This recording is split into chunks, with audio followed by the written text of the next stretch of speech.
Hey everybody, and welcome back to Principles of Sociology. This is our second lecture, and welcome back. Hopefully you learned a lot from the previous lecture, and we're just going to jump right into it. So what we learned last time is basically the two most important parts of the semester, which is learning exactly what the heck the discipline of sociology is. Right? I brought my pen today. So what even is sociology? It's our connection with humans and how we're connected to one another, and then how we're connected to society overall, how our relationships are within all of that, how we change and develop depending on what's going on. And we'll kind of learn about a little bit of the development of sociology in today's lecture. It kind of also ties into what's called the sociological imagination, coined by C. Wright Mills. And how do all these relationships, if we kind of take a step backwards, put on our square outsider hat, because it's a square, and examining how exactly does the past and the present interconnect between a person's autobiography or an individual's autobiography, as well as society. And Mills just says it really nice and sweet. Neither the life of an individual nor the history of a society can be understood without understanding both. That's basically the goal of sociology, and the sociological imagination is trying to understand an individual's life and the history of society. And if you don't understand that, as we start putting the building blocks on, maybe you'll need a little bit more context of what sociology and the sociological imagination is before it all of a sudden clicks for you. If you are having any trouble though, please let me know and I will be happy to assist you. And in this video, what we're going to be examining, like I kind of said for a little spoiler, is the development of sociology. And then we are going to meet all these lovely people on the screen here this week in this video as well. Your book mentions a lot more, many more people, and there's a few women tinkered in there too. And we'll be meeting some of them a little bit later on in the semester as they go. But these guys are basically some of the most important people when it comes to the development of classical sociology and the development of it. Alrighty, so you might be thinking when you say development of sociology and you take what we learned last time and you're like, okay, sociology is the study of humans and how they're connected and how society and humans are connected and how society impacts us and how we're a part of society. Society has been around for many hundreds of years, thousands of years. So how did sociology develop, right? If humans have been around, well, sociology has been around since basically humans have been around, but similar to how back in the olden days where we're examining and making observations, doing our sciencey kind of thing, hasn't really been recognized as a science because people just really didn't care. Kind of similar to how back in the Greek days or in the ancient times where they thought that the sun revolved around the earth. After multiple observations, we now know that that is not true, that the earth actually goes around the sun after conducting a lot of sciencey kind of things. So kind of similar to also examining how different medical things are going on. We don't really know the cure of something until we have a lot of trials and observations and errors as well. I'm kind of going out of order here, but I'm kind of pointing towards the Enlightenment period. That was kind of one of the major aspects that kind of led to sociology becoming established formally.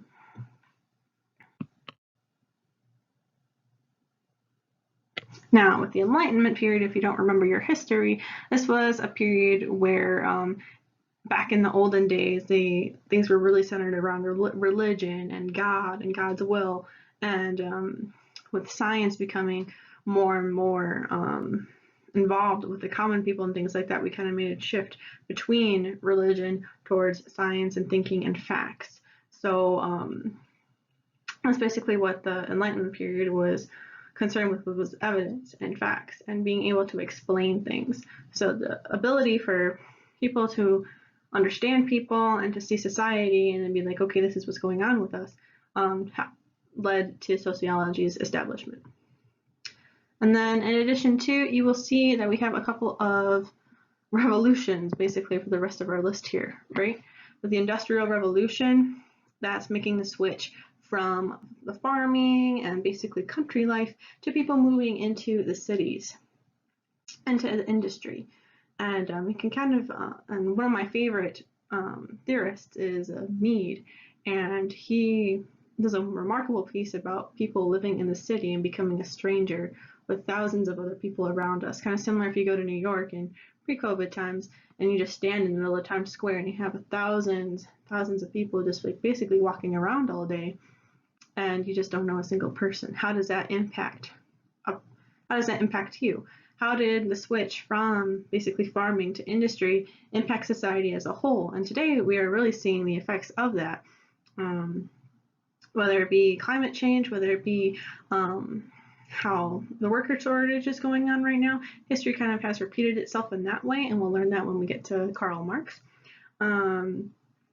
And how basically our lives have changed, not so much revolving around the family so much as now living in that work culture, and how America is a work culture.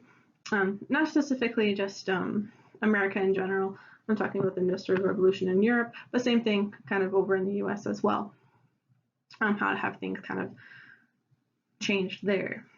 Similarly, with the different revolutionary wars that occurred both here in America and overseas with the French Revolution, there were a lot of new ideas coming around. If you're a fan of Hamilton, for instance, with the Schuyler sisters, and how they're super excited about all the different new people that are coming in to New York and the different ideas that are just swarming around in that hub of New York City. That was a very exciting time to see all of these different ideas, again, as we kind of move in towards the Enlightenment stage because of Enlightenment. In terms of US sociology, that didn't really take off until after World War II, when our soldiers came back and we were really seeing the effects of them being overseas, and just the effects of the American people in general. How do we react after the attack on Pearl Harbor? Right? How does our society bounce back from that tragic incident? How do we bounce back after, or how do we assist our soldiers with having PTSD and everything like that? So kind of keeping those things in mind, and how we can assist those people, and how our society may or may not be helping them, right? So that's kind of basically the development of sociology in a nutshell. And our first person who we'll be learning about today is actually the guy who named sociology. And his name is Auguste Comte, and he was a French philosopher born near the end of the French Revolution. So you kind of remember what I was talking about on the previous slide. French Revolution, lots of turmoil. If you ever saw Les Mis, know what's going on. I'm a big musical person, if you haven't figured that out already. So I like to use musicals in my examples, especially the historical ones. But anyway, because he was born at the end of the French Revolution, if you kind of think about putting yourself in his shoes, he wanted to make society better.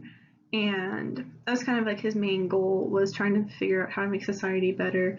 And he was not liked when he was alive, actually. There was a lot of people who hated him. He wasn't really respected in academia and education at all. And he had a lot of falling out with people because of different publications and things like that. And his ideas during his life changed radically. But basically what you need to know, that's just a little bit of background around him for my history people, is that he is the one who is connected with coining the term sociology. So he's the one who named sociology. Originally, he wanted to call sociology social physics.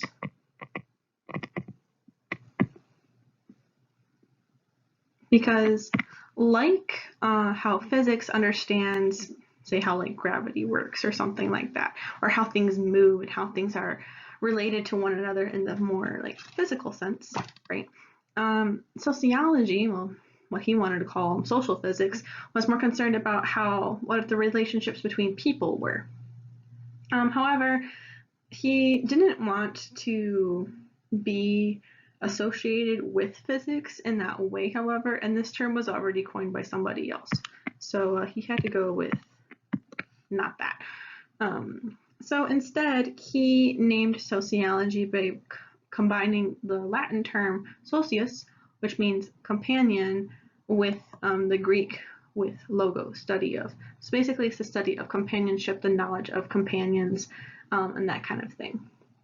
Now with Comte, he believed that sociologists was basically the pinnacle of science. If we had a little hierarchy here, here's sociology, and then here's everybody else down here, all the other sciences.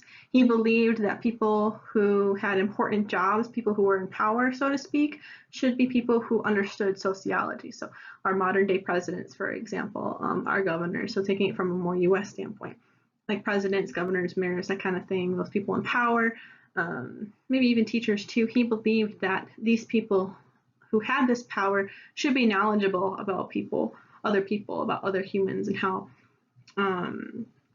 we relate with them and things like that. So unfortunately though, if you've ever heard the jokes about sociology, it's basically the opposite. People really think that sociology is all the way down there and everything else is way up here, which makes me sad.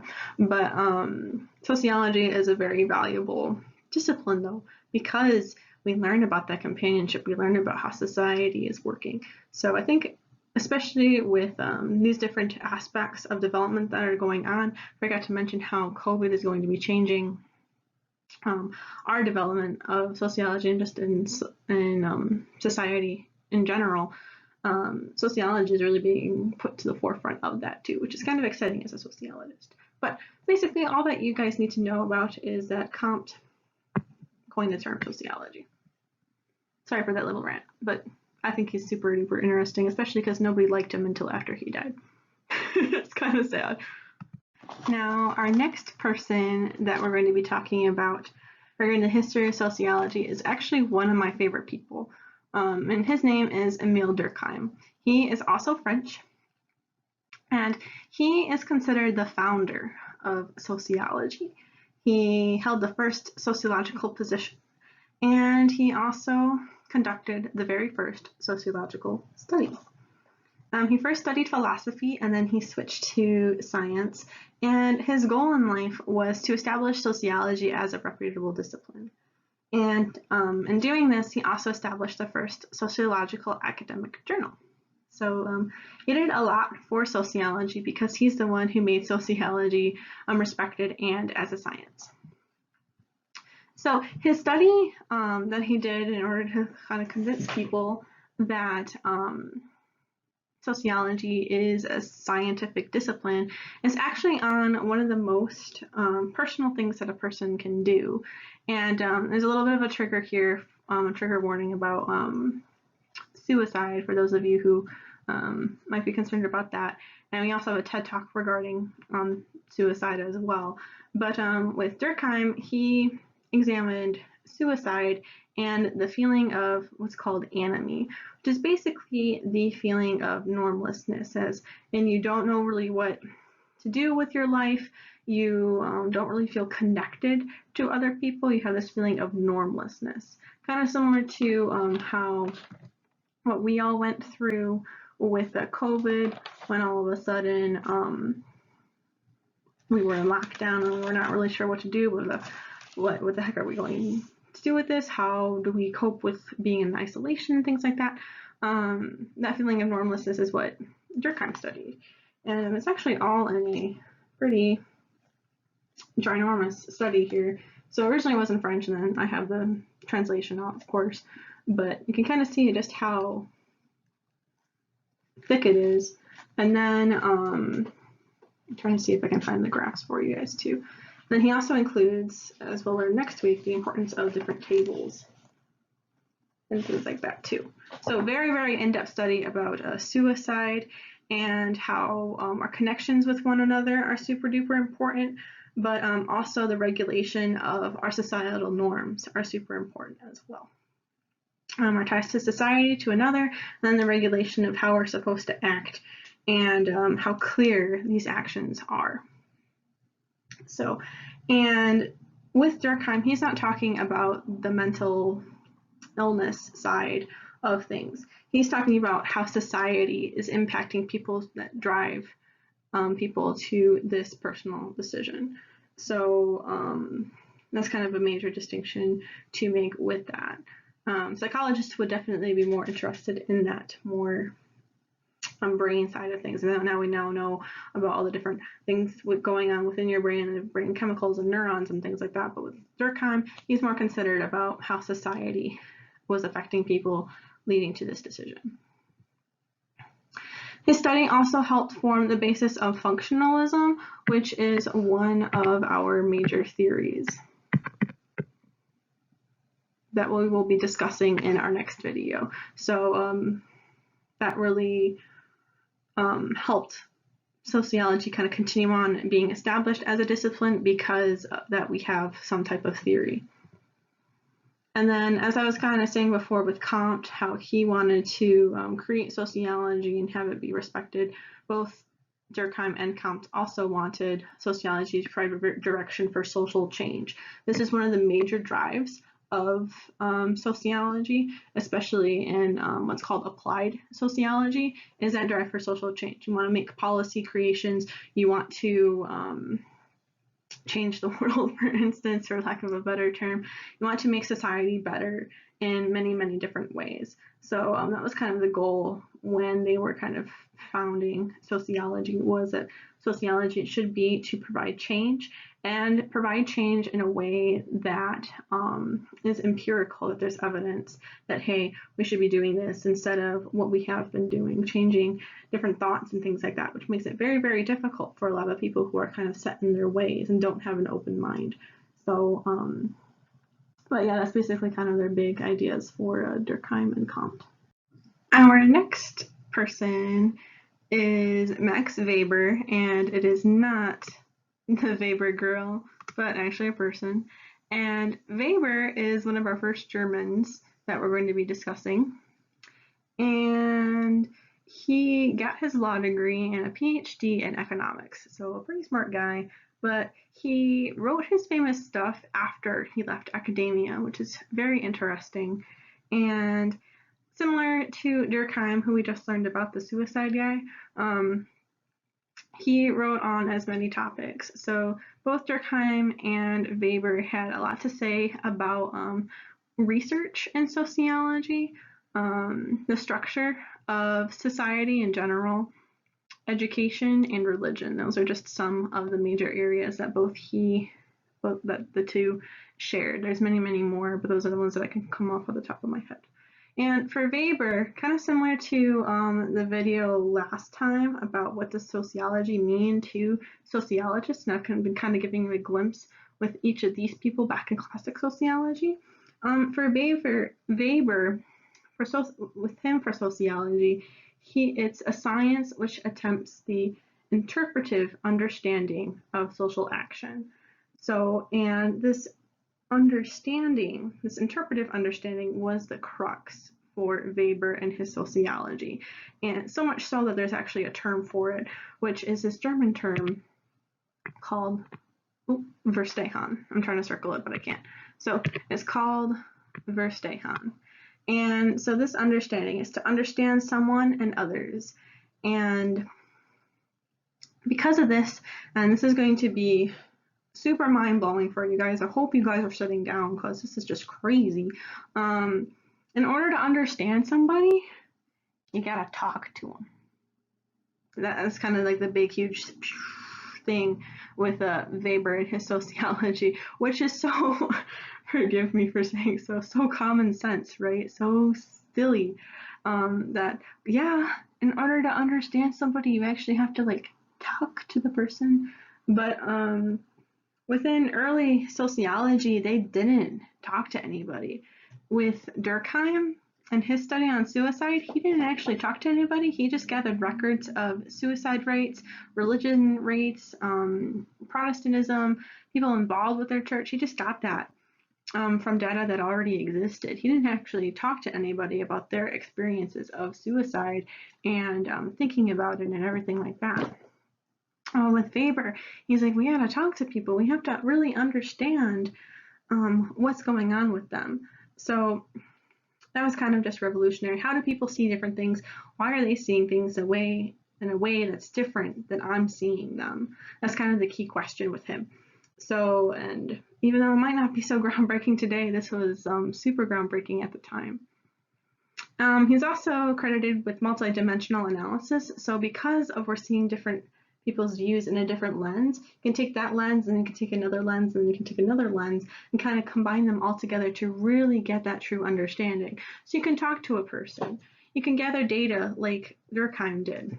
You can gather research from previous research that already has been created. You can do a historical analysis, which is what Weber also conducted with his Protestant ethic and the spirit of capitalism, which we'll be getting to when we talk about how society has changed over time, and when we talk about capitalism a little bit more,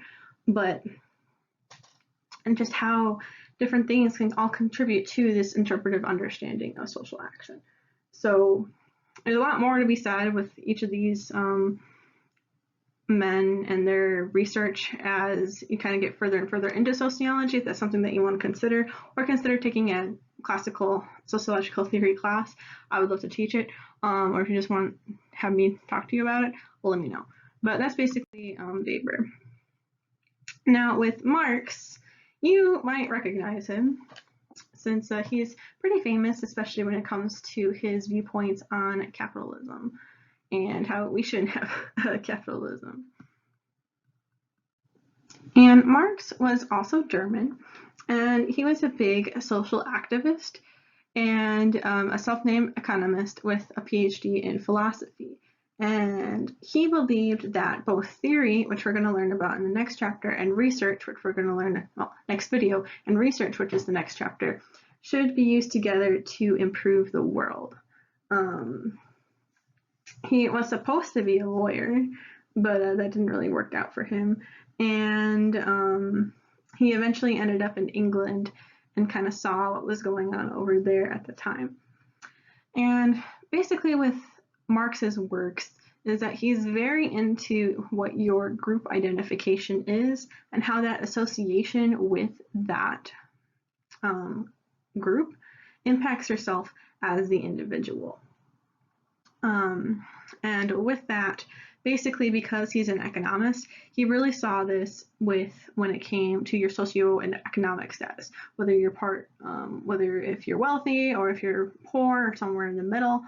Usually during that time, you're just basically focusing on two different groups. So with Marx, he's examining two different social classes.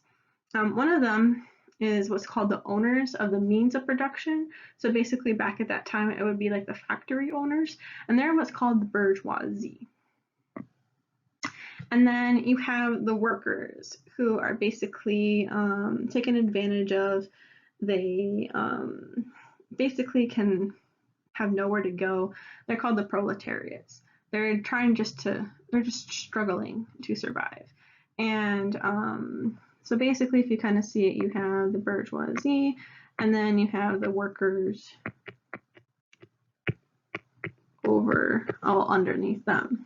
And one of the famous quotes by Marx is, "Workers of the world, unite, you have nothing left but your chains." Because at that time, they literally did not have much, if anything, at all. And that's why Marx thought that we should have a revolution to unite, to overthrow the bourgeoisie, to overthrow capitalism and all of the dangerous things that's occurring with capitalism because of society, and try to strive for a newer and better world. That was basically one of his things, is we should be continuing to improve the world. Marx has a lot to say about capitalism, and Marx's works are very, very difficult for a person who's not so economical to understand. So he's fascinating to read, but very, very detailed as to what's going on with him. And we'll visit a couple of more of his ideas in a few weeks here, but that's just basically the overview of Marx. If you understand that he's seeing society in two different classes, you got basically the rich people, the bourgeoisie, and their workers, the proletariats, you are good to go. And then finally, we have one of our first United States sociologists. And he is also one of the first Black sociologists. He got his master's degree from Harvard in sociology, so he actually has a degree in sociology, which is super cool. And he's also the first Black to get a PhD from Harvard as well. Some of the things that he's most famous for is help founding the NAACP. And then with one of his major contributions to sociology is advocating for the research of Blacks in the United States, because he believed, and this is very true, that knowledge is essential to combat prejudice and to achieve tolerance. And his research is actually extremely fascinating from a historical side as well as just from a sociological side, because one of the things that he did was he was commissioned by the University of Pennsylvania to examine the lives of the Black communities in Philadelphia and to see what was going on with there. So he actually moved his whole entire family into the area that he was conducting his study. So he did an immersion, it was called an immersion study. And he was able to come up with an empirical description of Black lives and to formulate a theory regarding prejudice and discrimination and how we can create social change because of that. His work regarding this study in particular examined how all populations matter, because there weren't many, as you can imagine, especially during that time period. He died in the early 60s, so even before that turn of the century. And this study that I'm talking about was done right at 1899, so right at the edge of the new century. And so it was vital for him to come across and be like, look, all life is kind of similar to what we're kind of examining today. Everybody should be studied. Within his study, he examined the limitations of access and opportunity that the people in Philadelphia had, and how this kind of contradicted the core value of America being the land of the free and the land of opportunities, and that this population, like so many similar populations that were of that demographic, weren't getting those opportunities. He also provided clarification as to why just ending and abolishing slavery wasn't enough for this population, that they have to receive assistance in order to kind of continue onward into their lives and lead their lives for a better one. So he has a lot to say, obviously, about this topic, especially identifying as a Black man himself. And then another thing that he's really known for too is the concepts of the term of the double consciousness and the veil, which is basically regarding the veil. That's the recognition that racism exists and that you are a victim of that racism. So it's kind of like when you put on a veil, you just can't really see many things, and then all of a sudden you realize that you're different and you're seen as different. The veil kind of lifts and you have that realization that, oh, people are treating me differently because I am different. So for instance, if you're being refused service at a restaurant, or a cashier closes their line when you walk up to wanting to purchase something, or back in that time, if you use the wrong drinking fountain or the wrong bathroom during segregation. And the lifting of the veil doesn't actually have to be a life-altering experience, depending on your identities and things like that. But it's just that recognition that it might exist, and there's no specific age it occurs at. You could be old, you could be young, you could be anywhere in between. And then the other idea that he had was this idea of the double consciousness, which basically means that you have basically two consciousnesses in your mind how to act because of your identity. When you're alone, you can act one way, but when you're in public, you can't act that way because, in this instance, because of your race.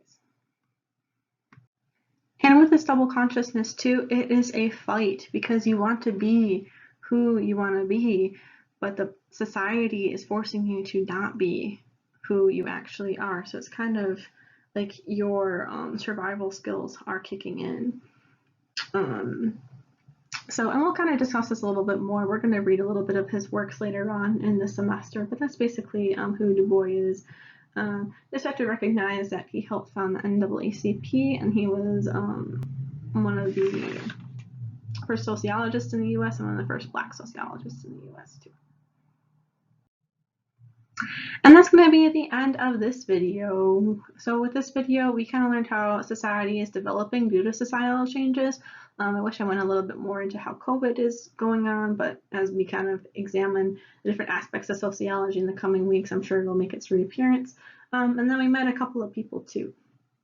I met Kant, the guy who named sociology, Durkheim, who established sociology as a science, Weber, who isn't the grill, but really wanted to understand people with his Verstehen, Marx, who's examining group identification with the bourgeoisie and the proletariats, then Du Bois, who really advocated for the research of other populations, not just whites, especially those who are experiencing prejudice. So that's basically Du Bois, Marx, Weber, Durkheim, and Kant are kind of important people for the semester. And in the next video, we are going to examine some of the theories that are associated with these people. So I will see you next time.